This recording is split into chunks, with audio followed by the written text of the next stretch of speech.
Vamos a continuar con la exposición del libro de Hechos. Yo quiero invitarlo a que abra la escritura en el libro de Hechos capítulo 11.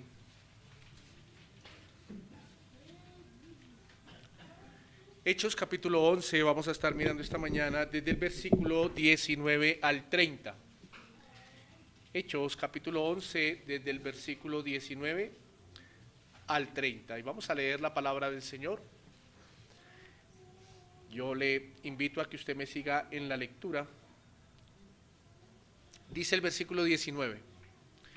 Ahora bien, los que habían sido esparcidos a causa de la persecución que hubo con motivo de Esteban, pasaron hasta Fenicia, Chipre y Antioquía, no hablando a nadie la palabra, sino solo a los judíos.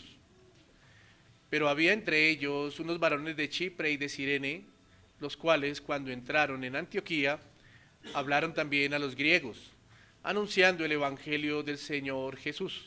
Versículo 21. Y la mano del Señor estaba con ellos, y gran número creyó y se convirtió al Señor. Llegó la noticia de estas cosas a oídos de la iglesia que estaba en Jerusalén, y enviaron a Bernabé que fuese hasta Antioquía. Cuando llegó y vio la gracia de Dios, se regocijó y exhortó a todos a que con propósito de corazón permaneciesen fieles al Señor, porque era varón bueno y lleno del Espíritu Santo y de fe. Y una gran multitud fue agregada al Señor. Versículo 25.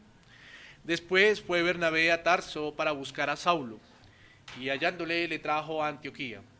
Y se congregaron allí todo un año con la iglesia y enseñaron a mucha gente.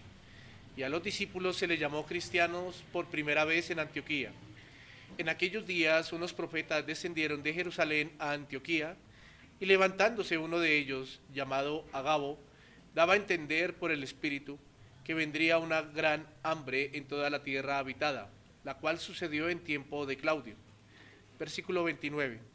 Entonces los discípulos, cada uno conforme a lo que tenía, determinaron enviar socorro a los hermanos que habitaban en Judea, lo cual, en efecto, hicieron, enviándolo a los ancianos por mano de Bernabé y de Saulo. Permítame, vamos a orar y poner este tiempo y la exposición en manos de Dios. Amantísimo Dios, damos una vez más gracias por tu bondad, amor y misericordia. Tú has sido bueno, Señor, al permitirnos hoy estar aquí convocados, reunidos para exaltar tu santo nombre. Al permitirnos, Señor, tener el privilegio de alabarte, adorarte, al unísono, Señor, con nuestras voces. Pero también al permitirnos, Señor, a unir nuestros corazones en un mismo sentir, Señor, en unanimidad, Señor, y poder ser enseñados en tu palabra. Permítenos ser instruidos, Señor, ser exhortados, ser animados, Señor. Lo necesitamos, Dios. Esta carrera de la fe, Señor, no es fácil, Señor, pero tu palabra, tu sustento, es ese pronto auxilio para nuestras vidas y es ese ánimo y esa fortaleza para cada uno de nosotros. Enséñanos, ayúdanos. Y sé tú, Señor, permitiendo, Señor, que de esta boca salgan las palabras que tú consideres para que nosotros como pueblo seamos instruidos y animados. En Cristo Jesús ponemos este tiempo y oramos. Amén y amén.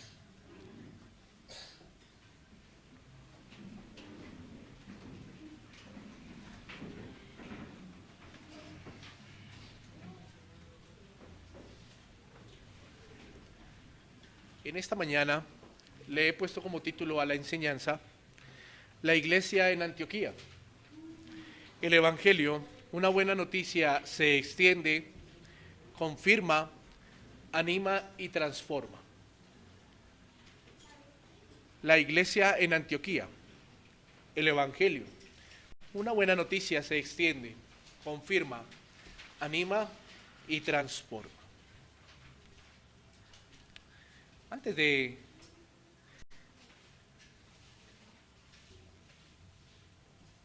de entrar a mirar a profundidad lo que el texto y estos versículos en este capítulo nos cuentan y nos narran a través de la historia, quiero que entremos otra vez en contexto y recordemos un poco lo que veníamos aprendiendo hace 8 días a través de este mismo capítulo, en los primeros versículos hasta el 18. Y es que luego de la visita del apóstol Pedro a Jerusalén, recordemos que él bajó a Jerusalén después del encuentro que tuvo con Cornelio, ¿cierto? Y que tuvo con los suyos, con la familia de Cornelio y con los que habitaban allí en la casa de Cornelio y los que estaban a su mando. Después el apóstol Pedro, de haber predicado el evangelio a los gentiles, bajó a Jerusalén, ¿cierto? Confirmando lo que Dios le había permitido vivir en Cesarea. Vuelvo y reitero, con Cornelio y los suyos. Y empezó a hablar sobre y a confirmar sobre la gloria de la salvación extendida también a los gentiles, así como el Señor lo había prometido. Pero después de que Pedro estaba en Jerusalén, y después de que allí en Jerusalén, en cierta forma se aceptó, y el mismo Señor permitió que todo fuera concertado, y no hubiese duda de lo que Pedro había compartido a los gentiles, y de que el evangelio era extendido para todos. Hay algo muy interesante que vamos a ver en estos versículos, y es que el evangelio seguía en curso. Y la providencia del Señor estaba permitiendo situaciones para que se extendiera esta buena noticia del evangelio. Era algo notorio para la iglesia y para los primeros creyentes. Pero podemos decir, y al leer estos versículos, podemos decir que el Señor de una manera simultánea, mientras Pedro predicaba el evangelio en ciudades aledañas, ¿cierto?, a Jerusalén, a donde Dios le permitía ir, podemos decir que simultáneamente el Señor estaba permitiendo que en otros lugares se estuviera predicando el glorioso evangelio. También en corazones judíos y en corazones gentiles. Y esto es lo que vamos a estar mirando en esta mañana, en esta parte de la escritura que Lucas nos narra desde el versículo 19 al versículo 30. Y vamos a estar mirando cómo el evangelio no solo es extendido, sino también cumple su cometido bajo la beneplácita voluntad de Dios y bajo la soberanía y la providencia de Dios. Esto me lleva a que miremos un primer punto en estos versículos que acabamos de leer, y es lo primero que vamos a estar mirando, es que el evangelio se extiende. El evangelio se extiende. Ahora, quiero invitarlo de nuevo a que leamos el versículo 19 hasta el versículo 21. Y sobre estos versículos vamos a estar mirando esta primera parte. El evangelio se extiende. Dice el versículo 19: ahora bien, los que habían sido esparcidos a causa de la persecución que hubo con motivo de Esteban, pasaron hasta Fenicia, Chipre y Antioquía, no hablando a nadie la palabra, sino solo a los judíos. Versículo 20. Pero había entre ellos unos varones de Chipre y de Cirene, los cuales, cuando entraron en Antioquía, hablaron también a los griegos, anunciando el evangelio del Señor Jesús. Y la mano del Señor estaba con ellos, y gran número creyó y se convirtió al Señor. Aquí hay varios factores importantes a mirar en estos versículos. Cuando Lucas nos narra lo que está sucediendo en otros lugares alrededor de la región de Judea, él nos recuerda algo que había sucedido en la vida de un hermano creyente, ¿cierto?, que en su momento había sido una noticia dolorosa para muchos allí en Jerusalén, pero que a la vez, de una manera providencial, Dios permitió esta situación en la vida de Esteban para que se entendiera un poco más lo que el Señor había dicho en los días que estuvo con sus discípulos. Quiero recordarle lo que dice Mateo capítulo 16, versículo 18, en la parte B del versículo, que dice: las puertas del Hades no prevalecerán contra la iglesia. de ese modo lo sucedido con Esteban, que pretendía dañar la iglesia, actuó de forma contraria, ¿no? Se hizo que obrara para bien, puesto que en consecuencia de lo sucedido con Esteban, o en consecuencia de esto, se presentó o se levantó una gran persecución desatada en Jerusalén y desatada sobre los primeros creyentes. Muchos de los que fueron esparcidos en medio de su temor iban predicando el evangelio en medio de las ciudades por donde pasaban. Recordémoslo, esto nos lo narra Lucas y ya lo habíamos mirado. Y quiero invitarlo a que vayamos a Hechos capítulo 8, versículo 1, la parte B, y versículo 4. Hechos capítulo 8, versículo 1, la parte B, y el versículo 4 del mismo capítulo 8. Dice: en aquel día hubo una gran persecución contra la iglesia que estaba en Jerusalén, y todos fueron esparcidos por la tierra de Judea y de Samaria, salvo los apóstoles. Y el versículo 4 dice: pero los que fueron esparcidos iban por todas partes anunciando el evangelio.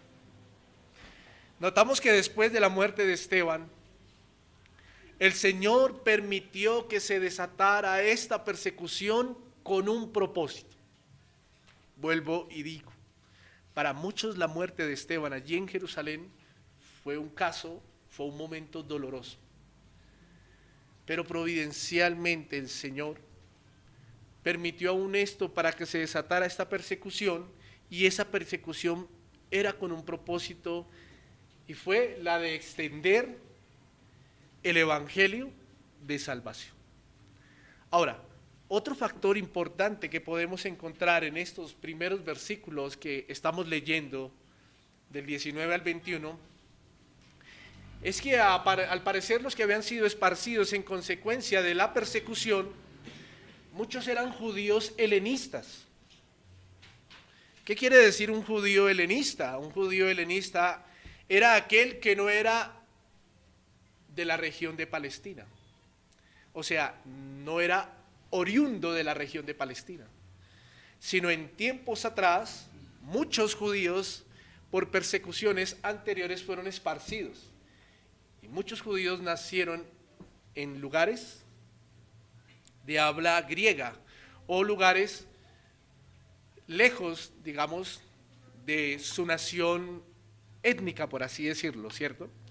Entonces, estos hombres o muchos hombres que fueron esparcidos eran judíos helenistas, y esos judíos helenistas, como no eran de la región de Palestina y habían nacido en regiones griegas donde su lengua y su habla era griego, pues por lo tanto hablaban ¿qué? Griego, ¿cierto? Por lo tanto ellos tenían la facilidad de poderse comunicar con judíos que habitaban en las regiones mencionadas aquí por Lucas. ¿Cuáles nos menciona Lucas aquí? Chipre, Fenicia y Antioquía, ¿cierto? Eran regiones donde su lengua era el griego o su idioma. Entonces ellos, aún notemos en los versículos que Lucas nos está narrando, ellos aún, a pesar de ser esos judíos helenistas de habla griega, tenían la firme convicción de lo que la ley les exigía, y era de no tener asociación, comunicación y o visitar a los extranjeros o a los gentiles, como Lucas, como lo vimos hace 15 días, nos lo recuerda a través de Pedro, cuando Pedro llegó a la casa de Cornelio, y en el versículo 28 del capítulo 10 él corrobora esto, ¿cierto? Por lo tanto, cuando llegaron a estas ciudades y algunas regiones, estos hombres helenistas, dice Lucas que predicaban el evangelio solo aquellos que eran judíos, ¿cierto? Solo aquellos que eran judíos. Pero si usted y yo miramos, hay algo curioso entre un versículo al otro. En el primer versículo Lucas afirma que solo el evangelio se le predicaba a judíos, pero en el segundo versículo dice que habían algunos, ¿cierto?, de estos hombres que venían ¿de dónde? De Chipre, y otros de Cirene, del norte de África. Y dice que de estos hombres, que eran judíos también helenistas, predicaban a los griegos. A los griegos. Es algo curioso, ¿cierto?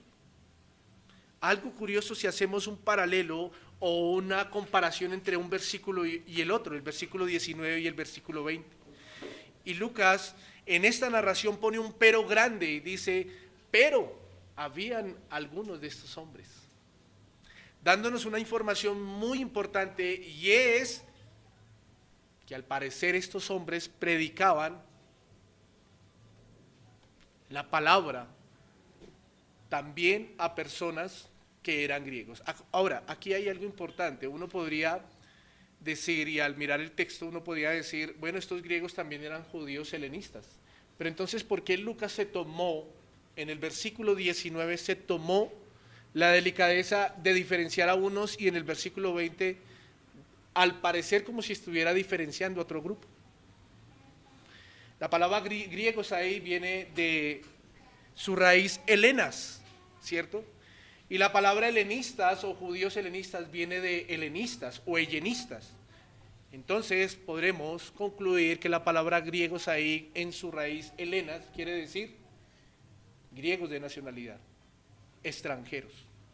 Estos hombres que habían sido esparcidos de Jerusalén por la persecución que después vino a causa de la muerte de Esteban, porque estaban predicando el evangelio, estos hombres iban predicando el evangelio de ciudad en ciudad, como lo acabamos de ver. Y Lucas nos cuenta que estos hombres predicaban, claro, el evangelio a judíos, y ya acabamos de decir, según lo que Pedro manifestó en la casa de Cornelio, que a los judíos se les tenía que prohibido tener asociación o comunión con los extranjeros. Pero hay algo curioso, y vuelvo a reiterar lo que miramos aquí, hay algo curioso, y es que dentro de estos hombres también muchos tuvieron la valentía de acercarse a griegos, o sea, a extranjeros, a predicar el glorioso evangelio de la salvación. Si miramos bien la connotación que nos hace Lucas aquí en el versículo 20, confrontándolo con el versículo 19, él hace este énfasis de la palabra griegos como denotando que no hacían parte de cómo él nombra a quien predicaba en el versículo 19, solo a los judíos. ¿Sí nota? En el versículo 20 podemos ver como si Lucas estuviera hablando de un grupo que no hacía parte de los que estaban narrando en el versículo 19. En el versículo 19 dice que solo a judíos, y en el versículo 20 dice que a griegos. Hay algo curioso y bien bonito aquí. Esto es un factor importante, porque estamos viendo un punto en donde estamos hablando de que el evangelio se extiende, ¿cierto? Pero cuando uno mira, y a través de la historia, y uno mira cómo Lucas hace una narración, o está haciendo una narración del libro de Hechos, al parecer, el Señor está permitiendo que simultáneamente con lo que está sucediendo con Pedro, con Felipe, con Cornelio, ¿cierto?, con el eunuco, simultáneamente después de la muerte de Esteban, muchos de los hombres que estaban allí en Jerusalén, simultáneamente salieron para también seguir predicando el evangelio. Qué bonito es el poder de Dios, ¿no? Qué bonito es el poder de Dios. Ahora, ¿por qué esto es un factor importante?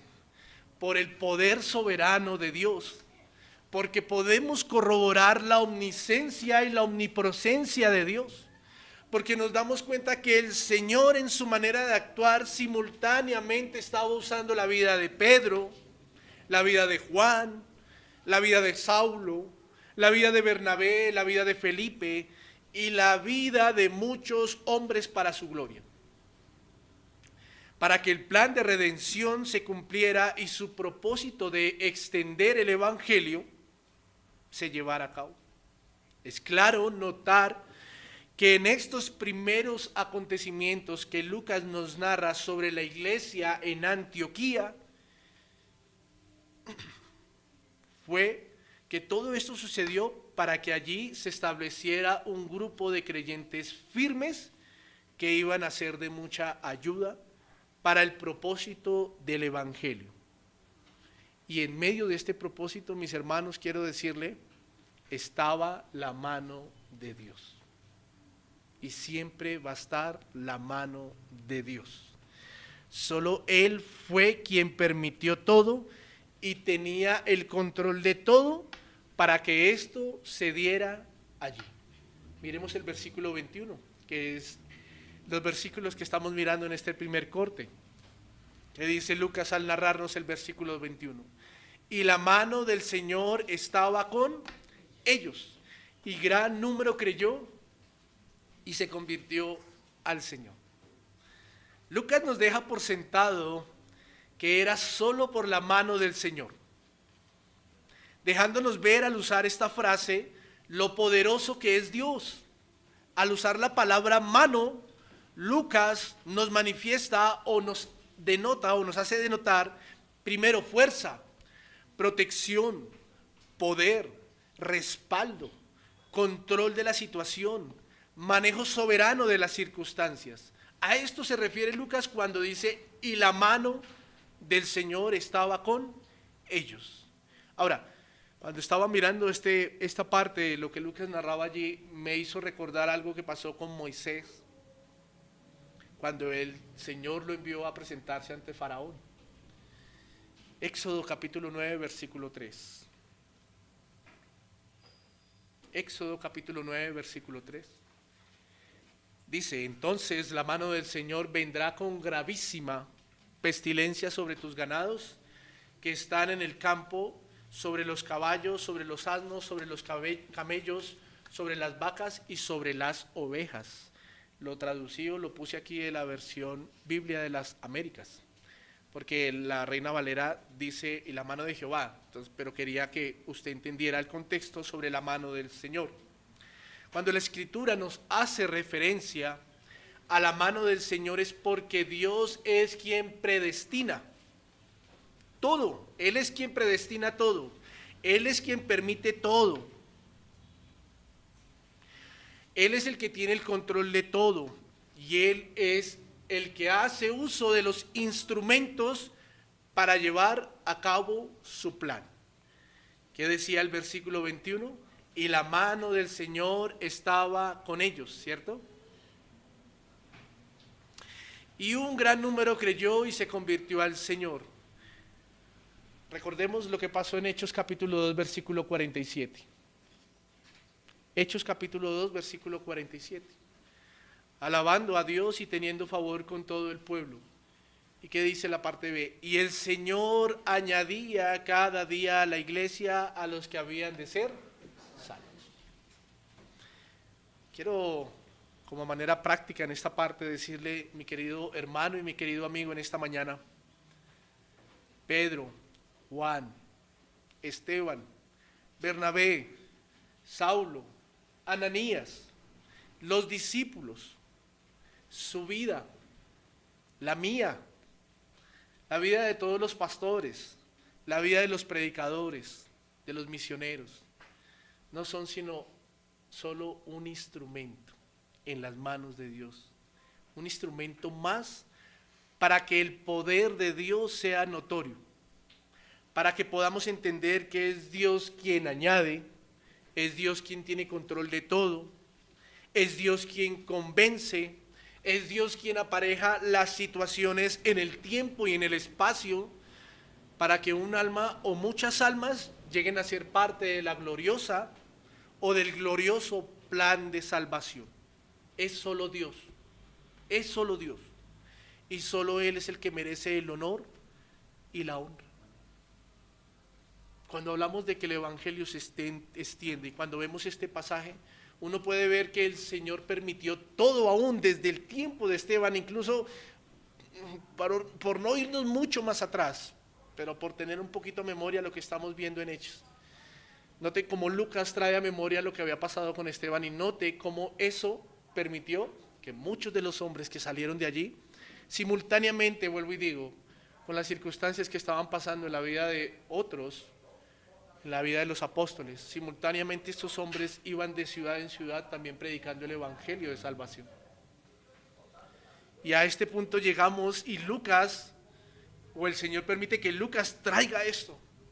¿Para qué? Para darnos a entender y para dar un mensaje hoy en día a la iglesia Y aún para dar un mensaje a los que pudieron desde hace muchos años tener esto en sus manos, que la vida del hombre, la vida de los apóstoles, fue providencialmente, la vida de los mártires fue providencial, la vida de muchos discípulos fueron permitidas por el Señor como instrumentos para que el evangelio glorioso se extendiera. Así como la vida de muchos que hoy predicamos la palabra del Señor. No somos sino solo instrumentos. Y el Señor en su bendita y en su beneplácita voluntad y en su bendita providencia usa y permite esto para que el evangelio siga corriendo. Como lo veíamos en esta semana en la reunión de oración. Para que el evangelio siga corriendo. Esto me lleva a un segundo punto. Y ese segundo punto es que el evangelio confirma y anima. El evangelio confirma y anima. Versículo 22 al versículo 24, vamos a leerlo de nuevo. Dice el versículo 22. Llegó la noticia de estas cosas a oídos de la iglesia que estaba en Jerusalén. Y enviaron a Bernabé que fuese hasta Antioquía. Cuando llegó y vio la gracia de Dios, se regocijó y exhortó a todos a que con propósito de corazón permaneciesen fieles al Señor, porque era varón bueno y lleno del Espíritu Santo y de fe. Y una gran multitud fue agregada al Señor. Como acabamos de mirar, mis hermanos y mis queridos amigos, es por la mano del Señor que el evangelio estaba siendo extendido. Y muchos creían y muchos eran añadidos allí en Antioquía. Pero hay algo ahora muy notorio que debemos mirar a la luz de lo que el libro de los Hechos y de lo que Lucas nos narra aquí. Es que así como el Señor permitía que el evangelio fuera extendido, así también el Señor permitió que el evangelio fuera confirmado y que el evangelio fuera una herramienta para animar a los que habían creído, ¿cierto? Los versículos que acabamos de leer nos dejan ver algunas cosas muy importantes. Son 5 cosas muy importantes que las voy a estar narrando en esta mañana. La primera, dentro de esos versículos, es que lo que estaba sucediendo allí en Antioquía llegó a oídos de los creyentes que estaban ¿en dónde? En Jerusalén. Vale la pena reiterar que Jerusalén, por ser el epicentro de la iglesia, donde se concentraron los primeros creyentes y ser la iglesia, digamos en cierta forma, madre, donde los apóstoles permanecían, jugaba un papel muy importante, ya que ellos allí eran en algún punto los encargados de que, note bien lo que voy a decir, de que el verdadero evangelio fuese extendido.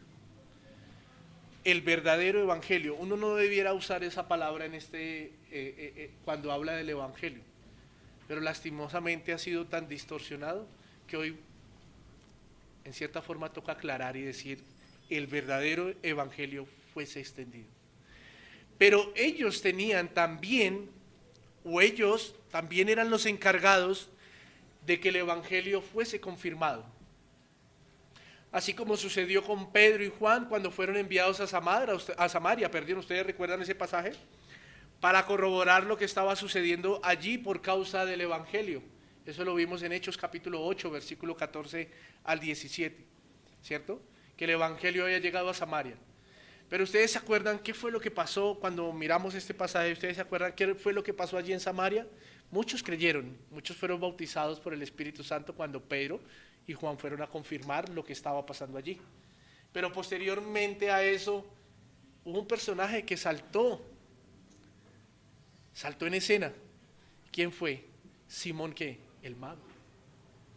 ¿Sí ve lo importante de que el evangelio sea confirmado?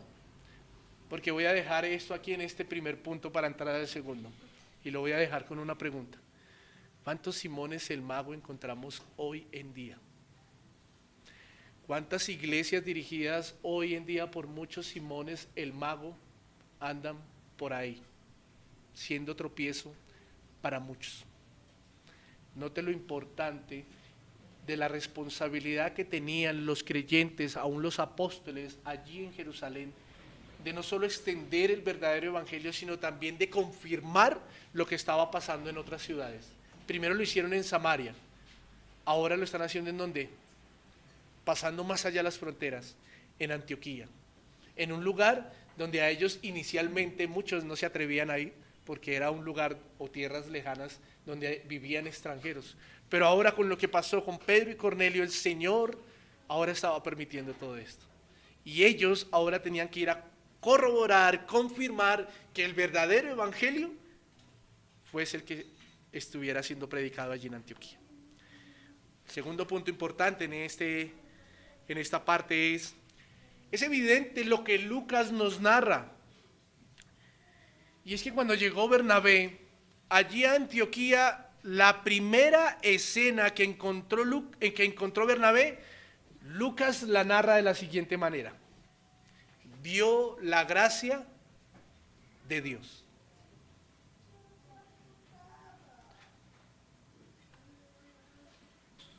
Eso está en el versículo 23, ya lo leímos. Cuando llegó y vio la gracia, ¿de quién? ¿A qué se refiere Lucas cuando él apunta o de esa manera escribe que Bernabé vio la gracia de Dios? ¿A qué se refiere? Wow, Bernabé llega y lo primero que ve en la escena, se lo voy a decir de esta manera, lo primero que ve Bernabé en la escena son dos naciones ahora convertidas en una. Por decir dos naciones, ¿me hago entender? Extranjeros y judíos ahora en un mismo sentir, en un mismo cuerpo, siendo amigos, teniendo comunión, teniendo asociación. Bernabé lo primero que ve cuando llega allí a Antioquía a corroborar y a confirmar el evangelio que había sido extendido, lo primero que ve es una escena donde dos grupos de personas antes no se podían reunir, ahora se están reuniendo y todos con el mismo fin: glorificar el santo nombre de Cristo. Qué escena tan veraz, qué escena tan importante y qué escena en donde rompe todos los argumentos que se habían levantado ahora o que se levantan en contra cuando decimos que en Cristo todos somos una misma nación y un mismo pueblo, ¿cierto? Es evidente que cuando Bernabé llega, ve la gracia de Dios, dos naciones siendo redimidos por un mismo Señor, dos naciones siendo unidos por un mismo Señor.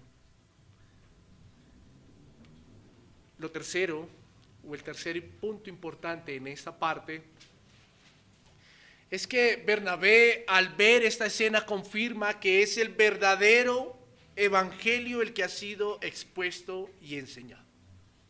Porque dice, después de que vio la gracia de Dios, que dice, hay una palabra, dice, y se regocijó. La palabra regocijar ahí es, sintió alivio, sintió gozo, sintió alegría. Cuando Bernabé vio esto, ¿sintió qué? Un alivio, un gozo y una alegría de ver lo que el Señor estaba haciendo a través del poderoso evangelio, ¿cierto? Y eso nos hace recordar lo que Pablo más adelante habla en Romanos capítulo 1, versículo 16. Porque no me avergüenzo del evangelio, porque es poder de Dios para salvación a todo aquel que cree, al judío primeramente y también ¿a quién? Al griego. Bernabé se regocijó.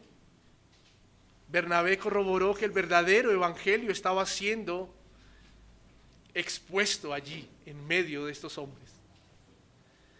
Ahora, quizás, así como en Jerusalén querían corroborar si esto era cierto, quiero dejar algo aplicativo en esta parte, y es, así hoy la iglesia debería corroborar si el verdadero evangelio está siendo enseñado. Usted y yo también tenemos esa responsabilidad de corroborar esto. de corroborar si en los lugares donde el Señor nos ha permitido estar o nos permite estar, es el verdadero evangelio el que está siendo enseñado.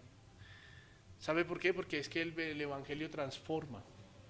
El evangelio cambia, es el poder de Dios para cambiar los corazones. Pablo lo manifiesta en Romanos capítulo 1, versículo 16, como lo acabamos de ver. Es que es el poder de ¿qué? ¿Y quién se resiste al poder de Dios? ¿Quién se resiste al poder de Dios?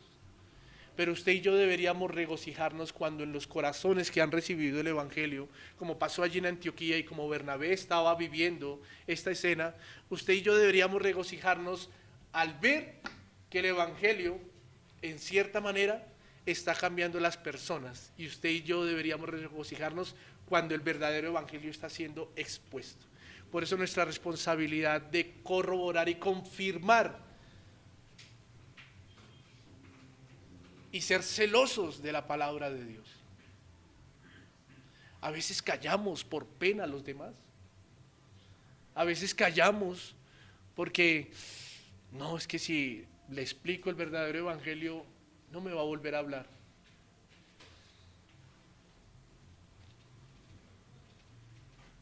¿Qué preferimos? ¿Sonrojarnos una vez en la vida o vivir rojos toda la vida? A veces es mejor sonrojarnos una vez en la vida, pero ser también celosos de la verdadera palabra de Dios. No sé si a usted le ha pasado, pero es muy frecuente que a veces nos encontramos con personas que nos dicen, no, es que el pastor me profetizó, es que X o Y persona, el apóstol, me dijo que yo iba a ser un empresario. Y nosotros, por no dañar la ilusión, el sueño carnal que hay metido en esa mente o en ese corazón, callamos.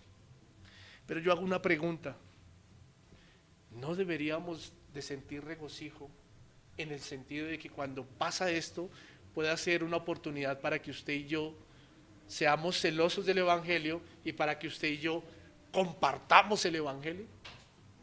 Y poder decir, espera, un momentico, explícame esto a la luz de las escrituras. A veces se presentan estas oportunidades, pero nosotros callamos. Y note que aquí en estos pasajes, Lucas es muy puntual al nombrar esto, y desde el versículo 8, desde el capítulo 8 vemos cómo verdaderamente la iglesia de Jerusalén tenía en cierta forma la responsabilidad de confirmar si el verdadero evangelio estaba siendo extendido. Tenían celo por lo que el Señor había hecho por ellos. Tenían celo por lo que el Señor les había enseñado. Y eso debería ser una responsabilidad que hoy la iglesia debería llevar, o el verdadero creyente debería llevar. Una gran responsabilidad. Porque quizá para entrar al siguiente punto, ¿cuántas personas por causa de estos Simones el mago, por causa de los falsos maestros que aún la escritura no los deja ver sus características, cuántas personas están de camino por sus falsas enseñanzas y sus falsas doctrinas? Eso no quiere decir que nosotros tengamos la verdad absoluta, pero lo que sí estoy diciendo es que todo lo que se rige bajo lo escritural, bajo la escritura, sanamente, transparentemente, a eso usted y yo deberíamos ser celosos y confirmar si el verdadero evangelio también está siendo expuesto en nuestros lugares. Bernabé se regocijó porque vio la gracia de Dios, vio corazones transformados, vio corazones humillados delante del Señor, vio corazones que adoraban con otros corazones a los cuales no se podían juntar, vio corazones que juntos adoraban el nombre de Dios. Él se regocijó. El cuarto punto que vamos a estar mirando aquí en esta parte es: Bernabé no solo confirmó lo que había oído, recuerde que él venía de Jerusalén, sino que también usó el evangelio para exhortar y para animar ahora a los nuevos creyentes que estaban allí en Antioquía. Quizás manifestándoles que seguir a Cristo no les iba a ser ¿qué? Fácil. Quizás Bernabé también usó esto para decirles qué gozo, qué alegría, la comunión, la fraternidad, pero también les exhortó y les animó para decirles, seguir a Cristo es hermoso, pero también no es tan fácil como muchos lo pintan. Y más cuando la doctrina que ahora poseían ellos allí en Antioquía era una doctrina contracultura, porque iba contra las enseñanzas del Imperio Romano y era una doctrina contra la religión judía, ¿cierto? Por eso Bernabé usó también el Evangelio ¿para qué? Para exhortarlos y para animarlos. La versión de las Américas dice animó y la versión Reina Valera dice exhortó. Es la misma palabra. Bernabé usa el Evangelio para animar a los nuevos creyentes. Quizá recordando aquí nosotros lo que el Señor Jesucristo le dijo a sus discípulos o a sus apóstoles cuando estaba con ellos. Juan capítulo 16, versículo 33. Él les manifestó, estas cosas os he hablado, para que en mí tengáis paz. En el mundo tendréis aflicción, pero confiad, yo he vencido al mundo. Qué bonito que Bernabé no solo fue a confirmar, no solo el Evangelio confirma, sino también en el Evangelio ¿qué? Anima, exhorta. Porque es que el peregrinaje, el caminar en la fe no es fácil, mis hermanos. No es fácil. Y para tener algo práctico como ejemplo en este tiempo,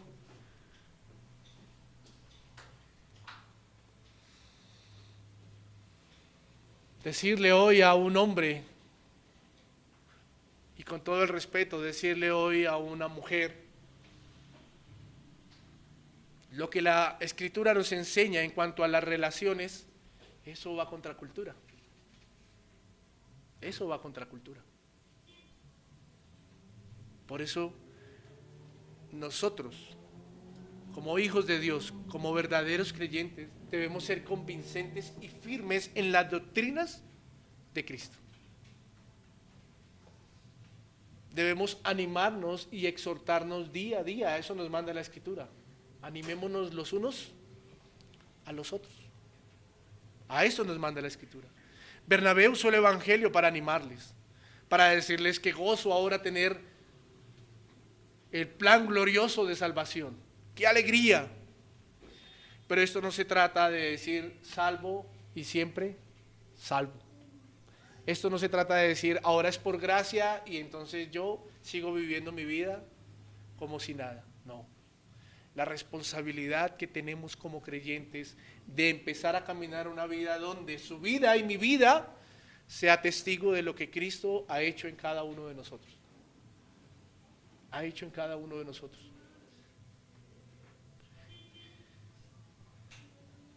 Lo quinto en este punto y lo último, le dije que eran 5 puntos importantes para pasar al tercer y último punto principal.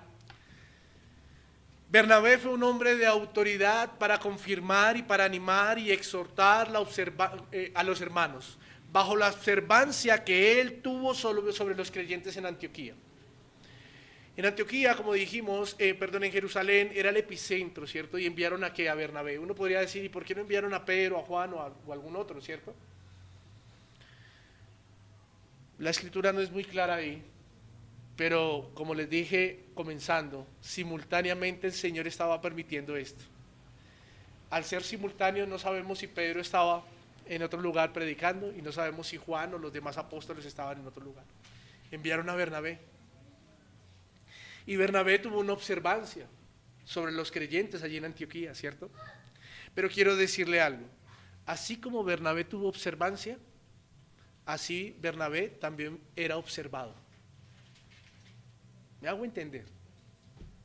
Así como Bernabé tuvo una observancia por los creyentes allí, él va con autoridad porque él va como un creyente más, ejemplarizando lo que Cristo había hecho ¿en qué? En su vida. Él era observado allí en Jerusalén. Tanto que Lucas en el versículo 24 no lo deja por sentado. Mire lo que dice el versículo 24. Porque era varón bueno y lleno del Espíritu y de fe. Y una gran multitud fue agregada al Señor. Bernabé era un hombre de Dios.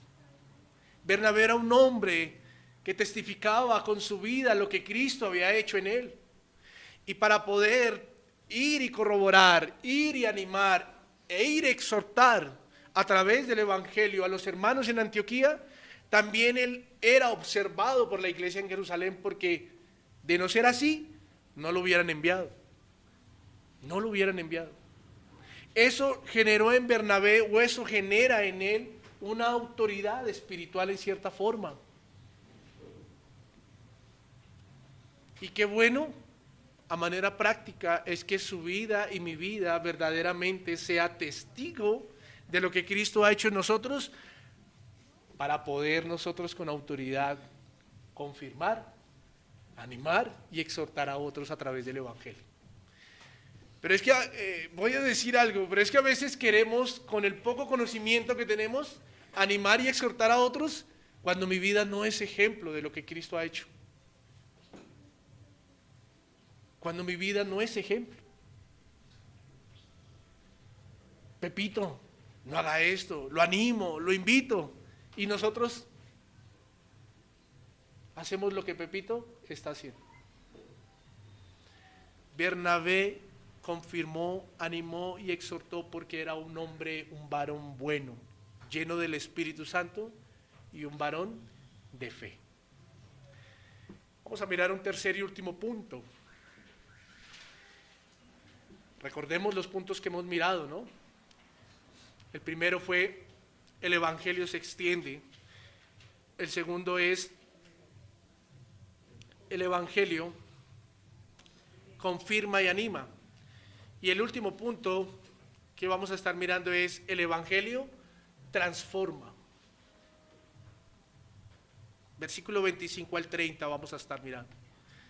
Dice la palabra del Señor: después fue Bernabé a Tarso para buscar a Saulo, y hallándole, le trajo a Antioquía, y se congregaron allí todo un año con la iglesia, y enseñaron a mucha gente. Y a los discípulos se les llamó cristianos por primera vez en Antioquía. En aquellos días, unos profetas descendieron de Jerusalén a Antioquía, y levantándose uno de ellos, llamado Agabo, daba a entender por el Espíritu que vendría una gran hambre en toda la tierra habitada, la cual sucedió en tiempo de Claudio. Entonces, versículo 29, los discípulos, cada uno conforme a lo que tenía, determinaron enviar socorro a los hermanos que habitaban en Judea, lo cual en efecto hicieron, enviándolo a los ancianos por mano de Bernabé y de... Ahora, hay en Antioquía creyentes dispuestos a ser discipulados, a crecer, a caminar en la fe. Y para Bernabé era notorio y claro que el asumir esta responsabilidad de discipular, de pastorear, de cuidar, era una gran tarea de mucha exigencia. No se nos narra el número, pero uno podría asumir que era un buen número. Así que quiero que recordemos algo, y es lo necesario de la pluralidad en el trabajo de cuidar la iglesia. Y para recordarlo, no lo voy a llevar al versículo, pero quiero narrarle cuando el Señor comisionó a los apóstoles para que fueran y predicasen el Evangelio, ¿cierto?, por toda Judea. Cuando Él los comisionó para que fueran a enseñar, y los envió de 2 en 2. No sé si usted se ha hecho esa pregunta cuando lee el pasaje, pero los envió de 2 en 2. Uno diría, si lo envío de 1 en 1, abarco más, ¿cierto? Para nuestro razonamiento. Pero ¿y el Señor Jesús por qué no envió de 1 en 1? No iba a abarcar 6 ciudades, sino ahora iba a abarcar 12 ciudades. Entonces el Evangelio se iba a extender más fácil, iban a predicar más rápido. Uno podría decir eso. Pero note que aquí podemos ver un principio, y es el principio de la pluralidad en la iglesia. El Señor envió de 2 en 2 para partir por el ejemplo ahí, ¿Por qué? Porque era necesario que al enviarlo de dos en dos, ellos se cuidaran físicamente, el uno al otro, ¿cierto? Se cuidaran espiritualmente, se animaran como Bernabé estaba haciendo con los creyentes en Antioquía, ¿cierto? Pero también cuidaran la doctrina,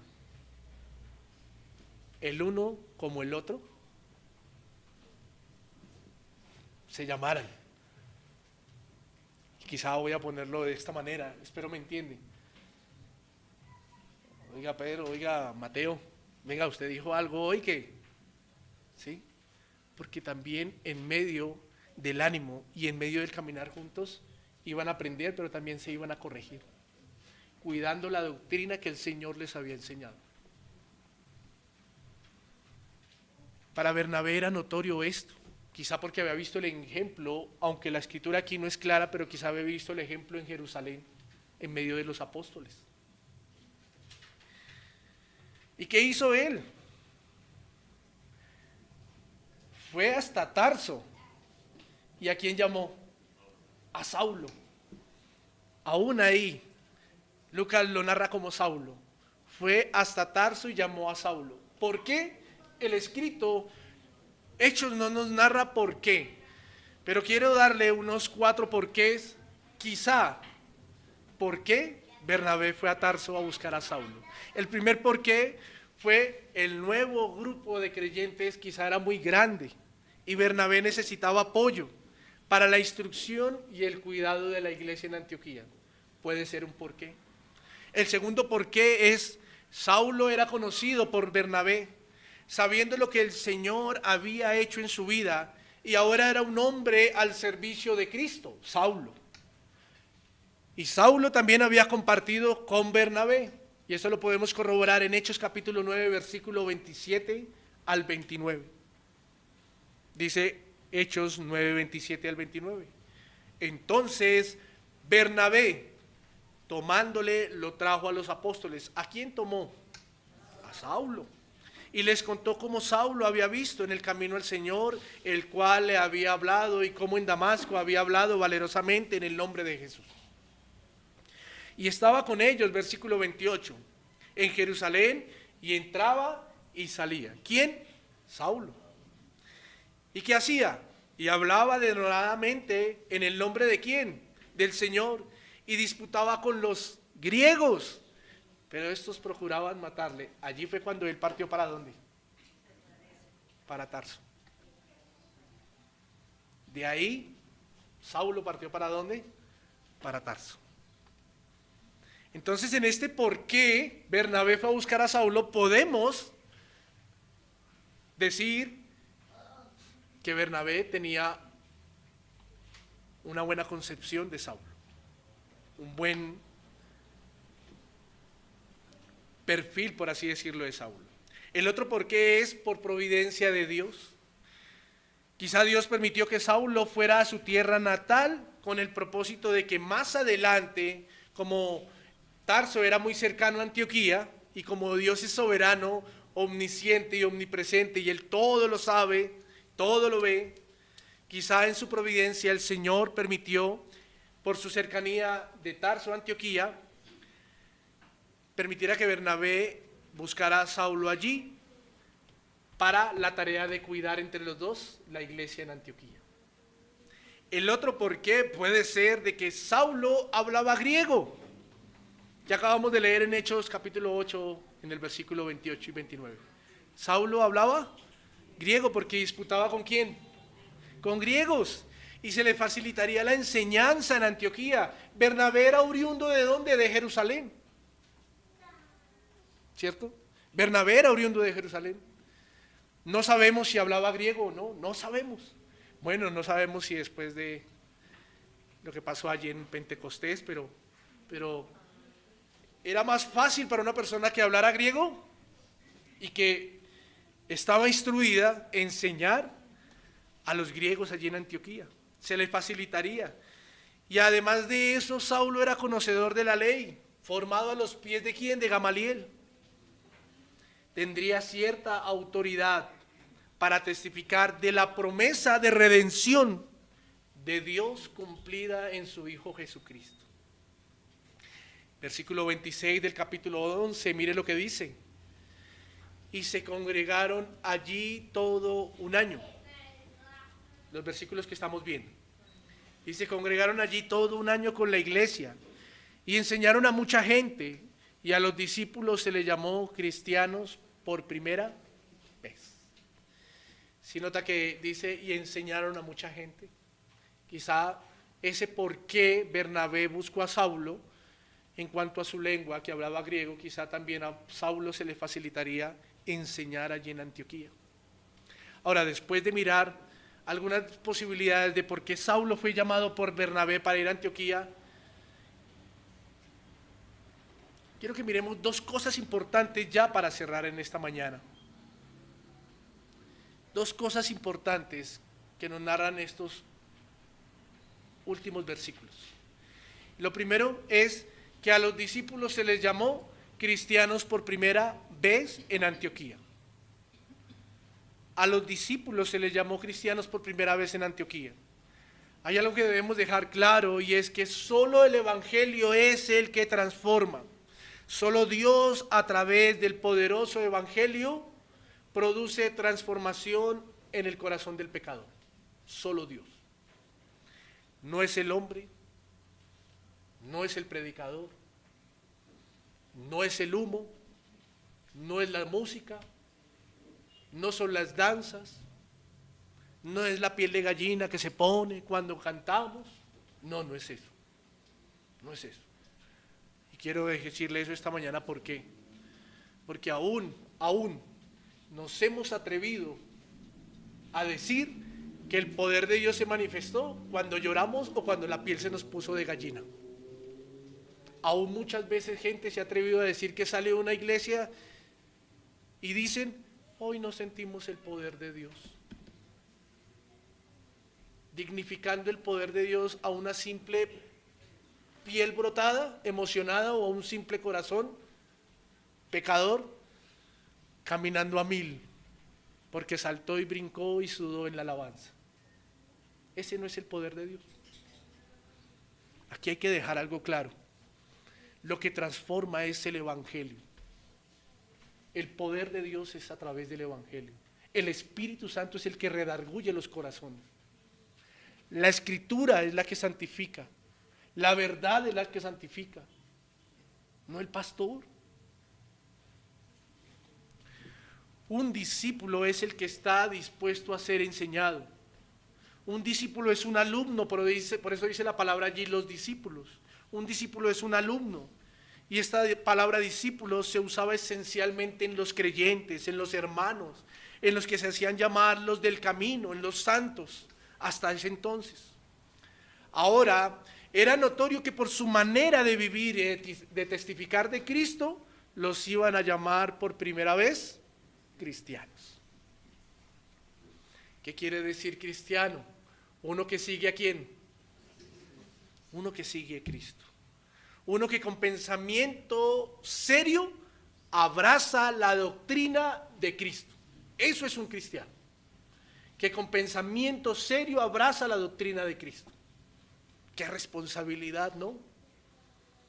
¡Wow! Qué responsabilidad es hacernos llamar cristianos. ¿Cuántos muchos hay caminando por la calle diciendo, yo voy a una iglesia cristiana, yo soy cristiano, y sus vidas no testifican de Cristo? Ni siquiera son discípulos porque no están dispuestos a ser enseñados, porque sus corazones son rebeldes. Hay otra cosa importante aquí ya para cerrar, y es que Lucas narra que hubo un profeta llamado ¿quién? Agabo, que predijo que habría una hambruna, óigame bien, que predijo que habría una hambruna en cierto periodo e iba a azotar algunas regiones. Aquí hay que rescatar algo. Este último punto lo hemos llamado el evangelio que transforma. ¿Por qué? Porque los discípulos ahora fueron llamados cristianos. Y los cristianos abrazan la doctrina de su Señor. Y el cristiano transformado ahora es un cristiano misericordioso y benevolente. ¿Qué pasó más adelante? El evangelio que transformó hizo que ahora estos creyentes extranjeros en Antioquía fueran instrumentos de bendición para bendecir económicamente a los hermanos que habitaban en Judea. Eso solo lo hace el Evangelio. Eso solo lo produce un corazón transformado a través del Evangelio. Bendecir a otros hermanos que estaban en Judea. Ahora, si usted saca un mapa y mira Judea, ¿cuántas ciudades o cuántas iglesias quizá ya habían en Judea? Porque estaba Jerusalén, pero ¿cuántas ciudades más habían en Judea? O sea que eran muchos hermanos. La responsabilidad que ellos asumieron de bendecir económicamente por lo que Agabo había, o por lo que predijo Agabo por medio del Espíritu Santo, de que iba a haber una hambruna, la responsabilidad que asumieron fue. Y esto nos deja claro algo aquí, que un corazón transformado por el poderoso Evangelio es un corazón despojado. Y aquí yo no les voy a decir con todo el respeto, mi querido hermano, mi querido amigo, para los que nos visitan por primera, segunda, tercera vez, yo no le voy a decir, entre más dé, más bendecido va a ser. Ni tampoco le voy a decir, de que Dios le va a dar el 100, el 200, el 500 y le va a devolver. Porque cuántas veces muchos de nosotros escuchamos eso. Pero aquí lo que yo sí le voy a decir es que el dinero no puede ser el ídolo de su corazón. Porque ¿qué dice el mandamiento número 1? No, yo soy Jehová tu Dios, que te saqué de tierra de Egipto. No te harás otros dioses delante de mí. Y en el corazón de muchos, con todo el respeto, pero en el corazón de muchos que no han abrazado seriamente las doctrinas de Cristo, su ídolo todavía es el dinero. Y entiéndame de qué manera yo lo estoy diciendo. Ni lo estoy manipulando, ni le estoy diciendo algo para que su ofrenda o obra sea la más grande, no.